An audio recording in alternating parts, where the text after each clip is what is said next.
उनके कहने के बाद उस ढंग से तो कुछ कह नहीं पाऊंगा, लेकिन बात ऐसी है कि मैं अकेला ही चला था शादी के मंजिल, मगर लोग मिलते गए, कारवां बनता गया। और उसमें भी मजा है कि मुझे तो मंजिल भी नहीं मालूम थी कि होगा क्या। जीवन के क्रम में बनना चाहता था टीचर, फंस गया इनकम टैक्स। और फिर जब वो वकील लोग आते कहते थे सर हम बड़ी मुश्किल से काम करते हैं और कोई क्लाइंट आपसे मिल तो अब बिगड़ जाता है। तो मैंने कहा मैं फिट नहीं हो रहा हूँ। फिर मैंने कहा मुझे गणित पढ़ाना आता है, मैं गणित पढ़ाऊंगा। और जब वो काम शुरू किया और उस बहाने से जब समाज का और एक दृश्य सामने आया, क्योंकि उसके पहले तो हमारी मुलाकात किनसे होती, कुछ ऑफिस वाले, घर वाले, रिश्तेदार, मोहल्ले वाले वगैरह वगैरह। लेकिन जब शिक्षा जगत के उस क्षेत्र से मेरा परिचय हुआ तो मैंने कहा गणित पढ़ाना ठीक है, वहाँ भी मेरा लवादा जो इनकम टैक्स का है वो बड़ा आड़े आ जाता था। तो बुला भी लेता था, फिर कहता नहीं सर गणित के टीचर हमारे पास बहुत है। मैं समझ जाता था मुझे क्यों नहीं बुला है, कोई कारण नहीं। फिर मुझे लगा कि लोगों को मेंटरशिप की जरूरत है, युवाओं को मेंटरशिप की जरूरत है। तो फिर मैंने एक स्कीम सोची मन में, मेंटर मेंटी स्कीम। कारण ये कि जिस जगह मेरा घर है कॉलोनी, वहाँ मैंने देखा कि बहुत सारे रिटायर्ड ऑफिसर्स हैं, बहुत सारे अनुभवी लोग हैं, बहुत सारे लोग हैं जो समाज में युवाओं को, बाकी लोगों को बहुत कुछ दे सकते हैं, देना चाहते हैं, लेकिन कोई लेने वाला नहीं। तो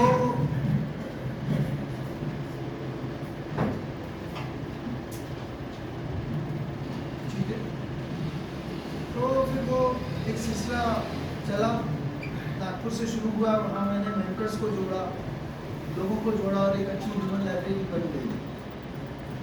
और देखिए आप कुछ शुरू करते हैं, वो चीज़ आगे चलती है अपने आप, जिसे कि इवोल्यूशन कहते हैं, इवॉल्व होना कहते हैं, वो एक चीज़ होती चली जाती है। तो वहाँ से संपर्क और संवाद का जन्म हुआ। मुझे याद है एक बार NIDT में हमने मीटिंग रखी, तो एक युवा आया और उसने कहा सर इस मीटिंग का एजेंडा क्या है। मैंने कहा हमारे यहाँ मीटिंग का कोई एजेंडा नहीं होता। अब मुझे तो याद नहीं, मीटिंग खत्म हो गई तो एक हमारे परिचित डॉक्टर साहब हैं, उन्होंने कहा मैंने नोट किया इस लड़के ने आपसे 6 बार पूछा कि मीटिंग का एजेंडा क्या है, और आपने हर बार यही कहा कि कोई एजेंडा नहीं। क्योंकि थोड़ी देर बाद खत्म होती थी, फिर वो आके पूछ लेता था। तो डॉक्टर साहब से उन्होंने बोला मुझे तो ऐसा लग रहा था कि कोई पानी पे तलवार मार रहा है और बार बार मार रहा है कि पानी कट जाए, लेकिन पानी कहाँ कटेगा। तो वाकई मीटिंग जो हमारी होती थी, मिलना जुलना होता था, एक साथ सब मिल जाएंगे, एजेंडा नहीं होता था। और आज वैसी करीब 60 मीटिंग मैं नागपुर में करके आया। मुझे बहुत प्यार मिला इन पिछले 11 वर्षों में। 2 साल में पहले रहा 15 से 17 तक और बाद में 23 से 26 तक। लेकिन इस बीच भी मैं नागपुर जाता रहा। तो प्रयास ये होता था जब भी मौका मिले सबको बुला लो, और बिना किसी भेदभाव के, बिना किसी गणित के, जैसा सन बोला चयन चुनाव, ऐसा कुछ नहीं। एक सेंटेंस बन गया कि यहाँ सभी समान और सबका सम्मान।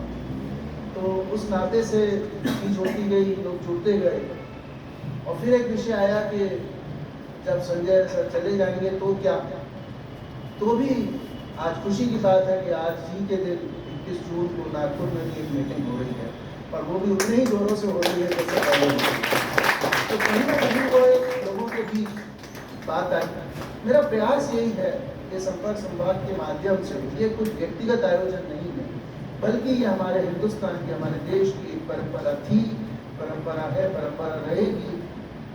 बीते समय में, कुछ वर्षों में, दशकों में ये हुआ कि हम भूल गए। नहीं तो मैं समझता हूँ कि जो सुबह जल चढ़ाने के लिए लोग मंदिर जाते थे, वो भी एक प्रकार का संपर्क ही होता था। वहाँ हालचाल मिल जाते थे कि आज बाबू जी नहीं आए, आज क्या हो गया, ये हो गया, वो हो गया। तो दुकानों पे जब जाते थे तो बात होती थी। शाम को दिया बत्ती के बहाने भी बातचीत, मुलाकात होती थी। धीरे धीरे मशीन का प्रयोग बढ़ता गया और मिलने जुलने का क्रम बढ़ता गया, और आज बहुत बढ़ गया। लेकिन मेरा पूरा विश्वास है इस एआई के ज़माने में, आर्टिफिशियल इंटेलिजेंस के ज़माने में भी अगर एक्चुअल इंटेलिजेंस बाकी रह जाएगी तो केवल और केवल मिलती जुलती से। इसीलिए हम सबको मिलना जुलना बहुत जरूरी है। तो मीटिंग में न कोई एजेंडा होता है, न कोई रेस्ट्रिक्शन होता है, कोई रजिस्ट्रेशन भी नहीं होता। बहुत बार प्रस्ताव आया कि आप क्यों खर्चा करते हैं, आप क्यों इतना नहीं करते, हम लोग कुछ मतलब पैसा वैसा लेते हैं। और मुझे मालूम है कि जहाँ पैसा लिया जाएगा वहाँ जिम्मेदारी है, वहाँ जवाबदारी आ जाएगी, आपको हिसाब देना पड़ेगा कि हमें आपने पैसा दिया तो हमें क्या मिला, हमें आप क्या दे रहे हो। देखा जाए तो मैं कुछ नहीं दे रहा, बल्कि मैं दे रहा हूँ। जब सब लोग मिलते हैं और इतने सब लोगों को मैं सुनता हूँ, जानता हूँ, तो मुझे बड़ी खुशी होती है कि समाज में अद्भुत काम हो रहे हैं। मैं हमेशा कहता हूँ लोकल हीरोज, हमें अपने आसपास देखना चाहिए कि कितने ऐसे लोग हैं जो सेल्फलेस, बहुत बड़ा शब्द है सेल्फलेस, निस्वार्थ। स्वार्थ में तो हम सब जी रहे हैं, जीते ही रहेंगे, मनुष्य है, स्वार्थ में अकेला नहीं, लेकिन निस्वार्थ होकर जो भी किया जा सके, जितना भी किया जा सके, वही हमारा योगदान है। तो जैसे किसी भी चीज़ के लिए पूछा जाता है कि what, why, where, when, how, इस तरह की चीज़, तो क्या करें। मैं वो रहस्य उजागर कर रहा हूँ, मैं वो आपको सिलेबस दे रहा हूँ, जैसे मैं खुद करता हूँ बस उतना ही आपके सामने बयान कर रहा हूँ। एक चीज़ तो सबने बताई कि जब मन में आ जाए, जब कोई नाम आ जाए, नंबर आ जाए, तुरंत फ़ोन करेंगे। एक मैं एग्जाम्पल देता हूँ कि मेरे मीटिंग का ब्रॉडकास्ट लिस्ट है, तो उसमें सब जगह मैसेज जाता है। तो एक ने मुझे बताया कि सर मैंने आपको बताया कि मुझे कैंसर है और मैं मीटिंग में नहीं आ सकता। मैंने कहा सर मैं आपसे मिलने आना चाहता हूँ, आप मुझे घर का एड्रेस और लोकेशन भेज दीजिए। तो उन्होंने कहा नहीं साहब, डॉक्टर ने भी मना किया है इस तरह से। तो सवाल ये है कि ऐसी कई चीज़ें, कोई अपने घर जा रहा है, बीमार है, कोई बच्चों का एडमिशन कराने जा रहा है, कहीं कुछ है, तो शायद यूजुअली हम इतने लोगों से बात न कर पाए, लेकिन ब्रॉडकास्ट के माध्यम से जब लोगों की प्रतिक्रिया आती है, जब लोगों के समाचार आते हैं, तो हमें बहुत सी बातें पता लगता है। तो मैं निवेदन भी यही करूँगा, मैं करता भी ये हूँ कि एक ब्रॉडकास्ट लिस्ट बनाना चाहिए, 30, 25, 30, 35, 40, 2 प्रकार की बनानी चाहिए। वो मुझे बाद में अनुभव से आया, क्योंकि मैंने मिक्स बना रखी थी, तो भोपाल में मीटिंग रखूँ तो किसको भेजूँ, तो मैंने अलग से भोपाल की लिस्ट बनाई, अलग से एक नागपुर की लिस्ट बनाई। तो आप लोग लोकल भोपाल की एक लिस्ट बना लें, कुछ नाम रख लें, केवल गुड मॉर्निंग भेजें, और उसके बाद देखिए कि किसी के जवाब आ जाएंगे, कोई फ़ोन कर लेगा, धीरे धीरे एक आदत हो जाएगी। और आजकल जब व्हाट्सएप के माध्यम से आदत हो जाती है तो आदमी पूछ लेता है 15 दिन मतलब 2-4 दिन हो गए मैसेज नहीं हो रहा है। तो एक तो ये माध्यम है जुड़ने का, जोड़ने का। मेरा ये भी अनुभव रहा कि मैंने व्हाट्सएप ग्रुप के माध्यम से लोगों के संदेश पढ़ के भी मैंने उनसे संपर्क साधा और मेरे बड़े अच्छे रिलेशन बने।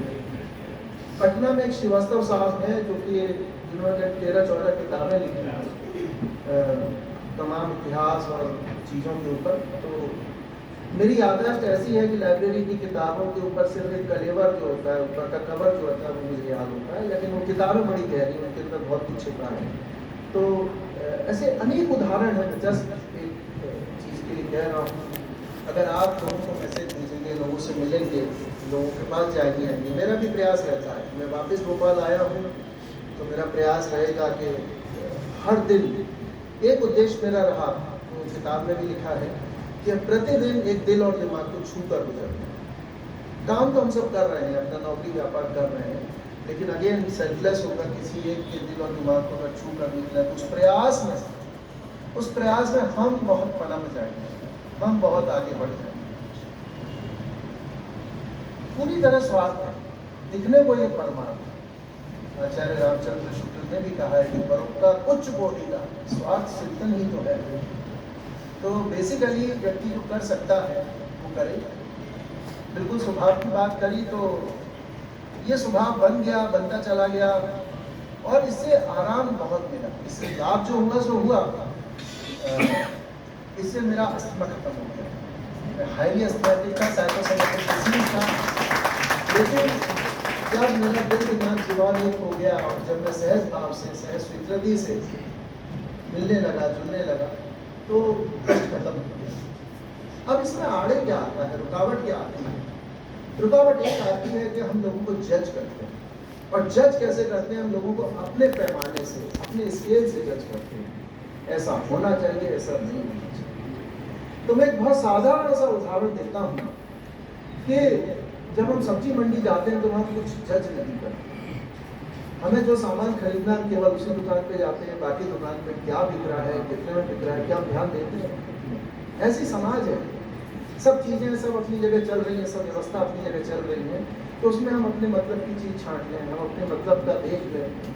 दूसरा, जिस दुकानदार से जिस भाव में लेना है वो अपना रेट रख देता है, हमें पटे तो हम ले लेते, नहीं पटे नहीं, झगड़ा थोड़ी करते। लेकिन जब व्यक्तिगत संबंधों की बात आती है तो बहुत सारे इफ्स एंड बट्स लगे होते हैं, बहुत सारी शर्तें लगी होती हैं।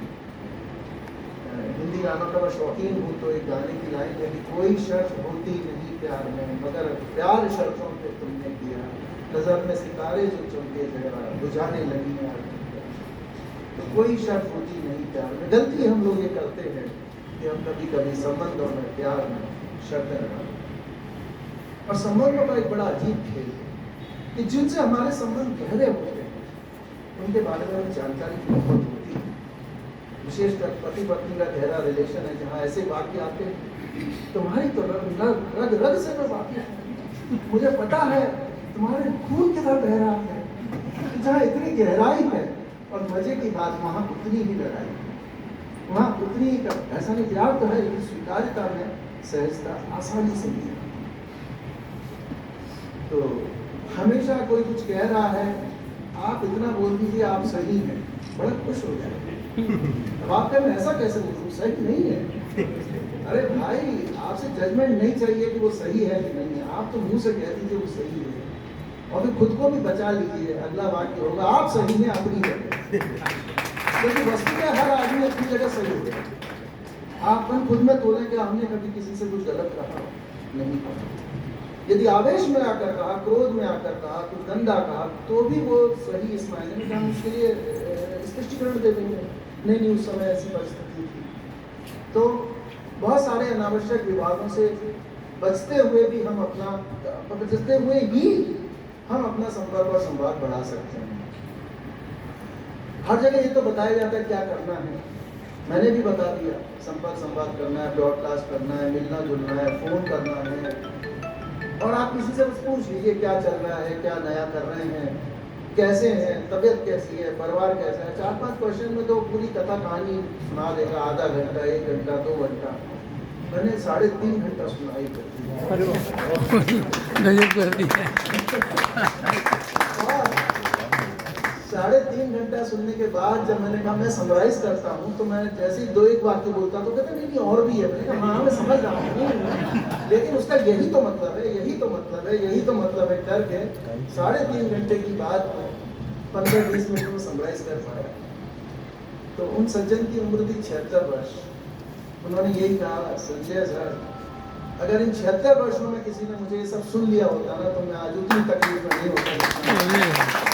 आप पहले व्यक्ति में जिसने इतना सुना, तो कहने वाला चाहिए, कहने वाले तो बहुत हैं, सुनने वाला भी चाहिए, सुनने वाला ही चाहिए। और सुनने के बड़े लाभ हैं।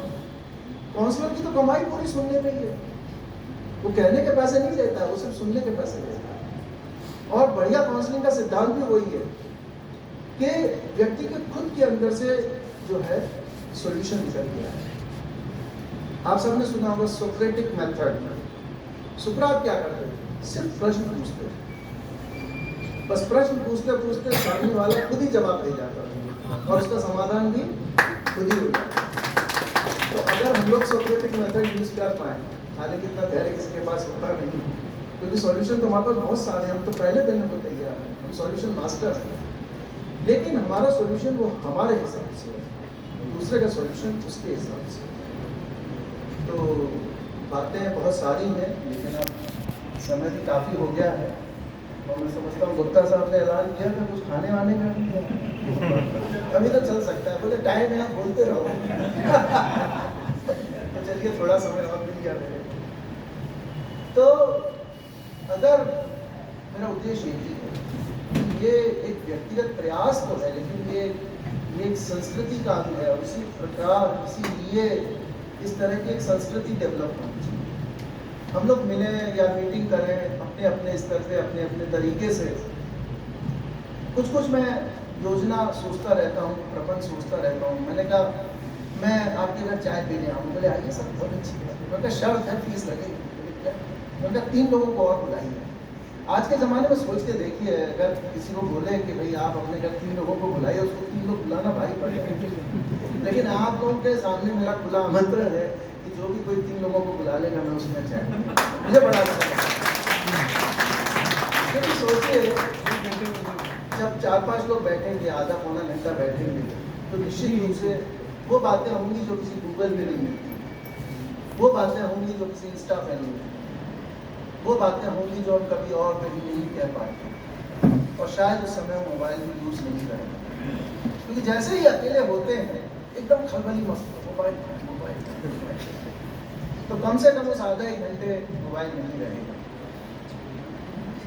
दूसरा मेरा प्रयास है कि ईश्वर कृपा से, देखिए कहावत है ना कि अगर आपके मन की हो जाए तो अच्छा, और मन की ना हो तो और अच्छा, तो ईश्वर चाह रहा है। मेरे साथ ऐसा हुआ, अभी हुआ। मैं पोस्टिंग किसी पर्टिकुलर जगह चाहता था, लेकिन मेरी पोस्टिंग वहाँ नहीं थी, मेरी पोस्टिंग कहीं और हुई है। और मजे की बात यह, उस पोस्टिंग बड़ी रिलैक्स पोस्टिंग थी, वहाँ दिन भर घंटे 1.5 घंटे का काम है ईमानदारी से। तो बाकी समय क्या करें, सरकार का तो काम करेंगे, लेकिन समाज का भी काम करेंगे। तो वहाँ भी मैं मिलने जुलने के लिए उपलब्ध हूँ। वहाँ भी मेरे ऑफिस में आप सबका स्वागत है। मुझे इंडियन कॉफ़ी हाउस है, बढ़िया, जिसको कॉफ़ी हाउस का शौक हो तो इडली डोसा साउथ इंडियन वहाँ मिलेगा। तो ऑफिस में भी आप सबका स्वागत है। उद्देश्य यही है कि जब मिलेंगे जुलेंगे, कहते बात करने से बात बनती है, तो कुछ ना कुछ तो निकल आता है। और हम क्या कर सकते हैं, लोगों को अब सब, मतलब एक अच्छी बात है कि हम सब आज एक समृद्ध जीवन जी रहे हैं। जितने अभावों में हमने जीवन काटा, या हमारे पिताजी ने काटा, मैं समझता हूँ हर एक कोई हम उससे कई गुना समृद्ध जीवन जीते हैं। कई बार तो इस विषय पर घर में चर्चा भी होती है कि बोले जितने अभाव का जीवन हमने देखा तुमने तो नहीं देखा। मैं मानता हूँ मैंने वो जीवन नहीं देखा, लेकिन कहीं ना कहीं हमें वर्तमान क्षण में रहना होगा। अगर हम सिर्फ पुराने अभावों के जीवन से ही चिपके रहेंगे तो शायद हम तरक्की भी नहीं कर पाएंगे। तो आज को, वर्तमान क्षण को देखते हुए, ऑफिस में ऐसे बहुत से प्रसंग आते हैं, और नागपुर में तो मैं अभी रहा 3 साल, वहाँ तो बड़ी दिक्कत थी। वहाँ आदमी हिस्ट्री से ही शुरू करता है, हिस्टोरी पर। किसी से पूछो कोई काम के बारे में तो पहले से कहानी बताने लगेगा। मैंने कहा भाई अब मेरी भी नौकरी हो गई, इतना तो अनुभव हो गया मुझे कि तुम क्या कहने वाले हो, क्या हुआ होगा, लीव इट। मुझे पुराना कुछ नहीं चाहिए। बाकी पुराना सुनने से होगा क्या, वो तो हो चुका। चाहे जिंदगी हो, कार्यालय हो, रिलेशंस हो, जो होना तो हो चुका। हमें अभी शुरू करना है, नए सिरे से शुरू करना है। और ऑफिस में तो आदमी घबराता है, विशेषकर आपका सबॉर्डिनेट, क्योंकि आपने उसको अभी से अगर शुरू किया तो उसको समाधान निकालना पड़ेगा, कार्य करना पड़ेगा, तो उससे बचता है। लेकिन धीरे धीरे लोगों को समझ में आया। मैंने कहा देखो यार, जिंदगी में है ना 2 ही लोग है ना बड़े खराब होते हैं, बड़े डिक्लेयर्ड खराब है। पहला तो होता है सांस। टचवुड आजकल सांसें ऐसी नहीं है, मेरी पत्नी तो बहुत अच्छी सांस है। तो बस जैसा जाहिर है जगत में वो कारण भी है, मतलब ऐसा नहीं कि खराब होती है। मैं उसका एक पहलू पे क्यों मैं कह रहा हूँ, वो एक पहलू है डिमांड, मतलब मानते हैं, और एक होता है बॉस। ये 2 प्राणी ऐसे हैं कि आप कितना भी करके ले जाओ, कितना भी अच्छे से अच्छा करोगे, बॉस कहेगा वेरी गुड, एक्सीलेंट, या थोड़ा सा ये और होता है ना। दूसरा सास भी कहेगी बहुत बढ़िया सब कुछ है, थोड़ा सा ये और होता है। और इसी श्रेणी में मैं टीचर्स को भी जोड़ता हूँ। टीचर भी वो है, गुरु वो है, असली गुरु वो है। आजकल तो बड़ा गड़बड़ हो रहा है।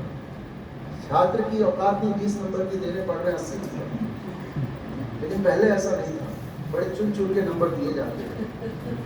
8वीं क्लास में जब हिंदी में मेरे को 68 नंबर आए, तो हमारी टीचर थी हिंदी की, सेठ मैडम, उन्होंने कहा संजय मैं 60 के ऊपर तो किसी को देती नहीं, बड़ी मुश्किल हो गई मेरे लिए, मुझे तुम्हें 68 नंबर देने पड़े, कहाँ से कहा।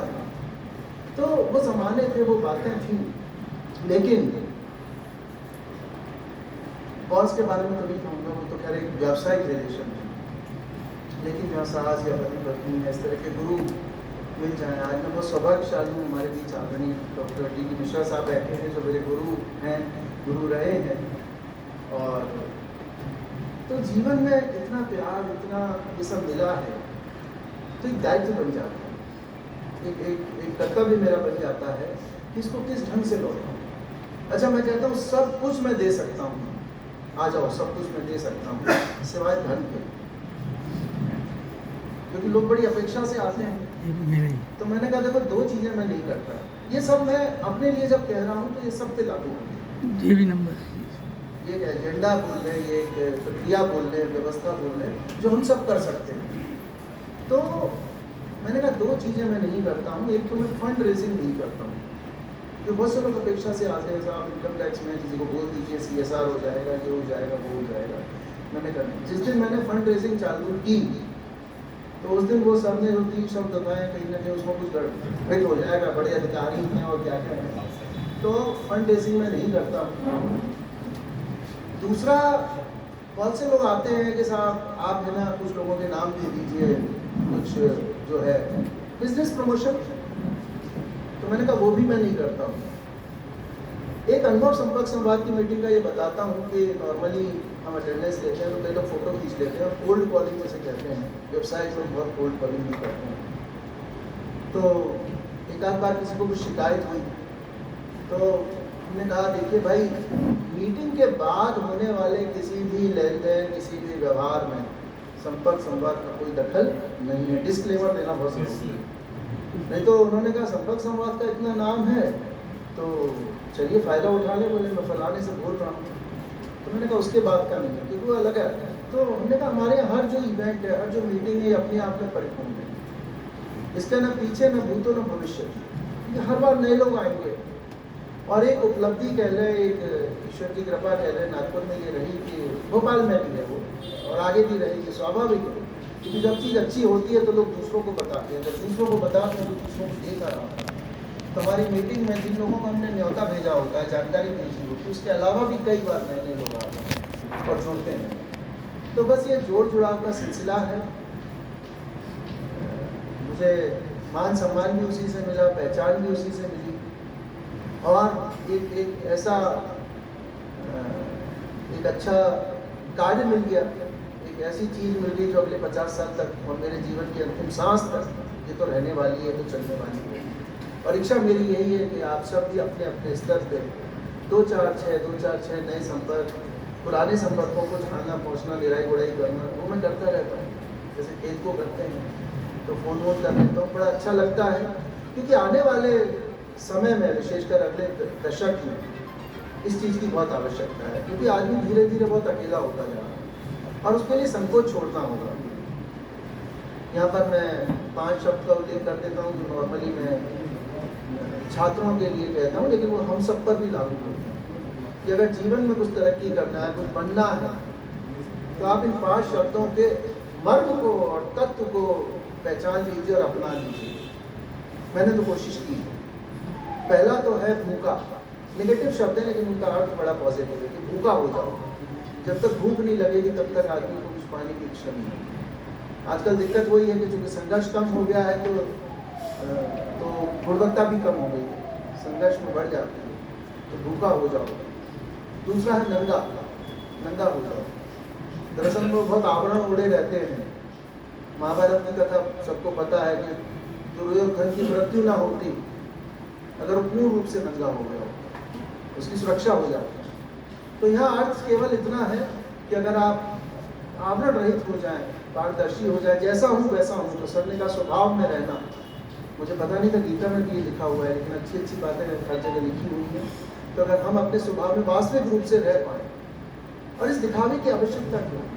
पारदर्शिता का मेरा एक एग्जाम्पल है कि 24 घंटे कहते हैं you are under surveillance of CCTV। ईश्वर सब देख रहा है, आप तो टीवी भी सब देख रहा है, और कोई देखे ना देखे।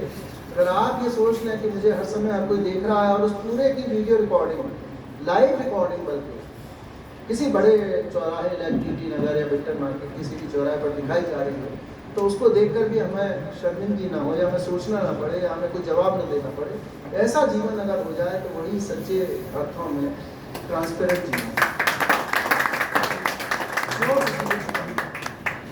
तो भूखा हो जाओ, नंगा हो जाओ, भिखारी। भिखारी बड़ा अच्छा आदमी जो दे उसका भी भला, जिसको ना दे उसका भी करा। तो यहाँ पर अभिप्राय ये है कि जिसको छोड़ो मत, भिखारी नहीं छोड़ता किसी को। एक बार गया किसी कॉलोनी में तो उसने कहा अगले हफ्ते देना, अगले हफ्ते देंगे। बोले तुम्हारे अगले हफ्ते के चक्कर में इस कॉलोनी में 10 लाख अटके पड़े हैं मेरे को। तो हिसाब भिखारी नहीं रखता। तो भिखारी जैसा अगर मांगने की सामर्थ्य आ जाए, एक बहुत बड़ी सामर्थ्य है ना। मैं समझता हूँ जो हमारे यहाँ 4 आश्रम हैं, शिक्षा के दौरान तो भिक्षा पे ही पूरी चलती थी, चाहे राजकुमार हो उसे भी भिक्षा ही मांगनी है। तो उससे होता क्या था कि उससे जो आजकल का गड़बड़ है ना, ओनरशिप है। आजकल जो है ना कि मेरे बच्चे के 2 नंबर क्यों कट गए और 4 नंबर क्यों कट गए, तो ये चीज़ खत्म हो जाती है। जब छात्र भिक्षा मांगकर कुछ लाता था तो कम से कम उसका घमंड खत्म हो जाता है। तो अगर ये प्रवृत्ति, ये गुण हमारे अंदर आ जाए, भिक्षा भिखारी, तो बहुत अच्छा है। भूखा नंगा भिखारी, चौथा है बेशरम, है ना, जिसने की शर्म उसके फूटे कर्म।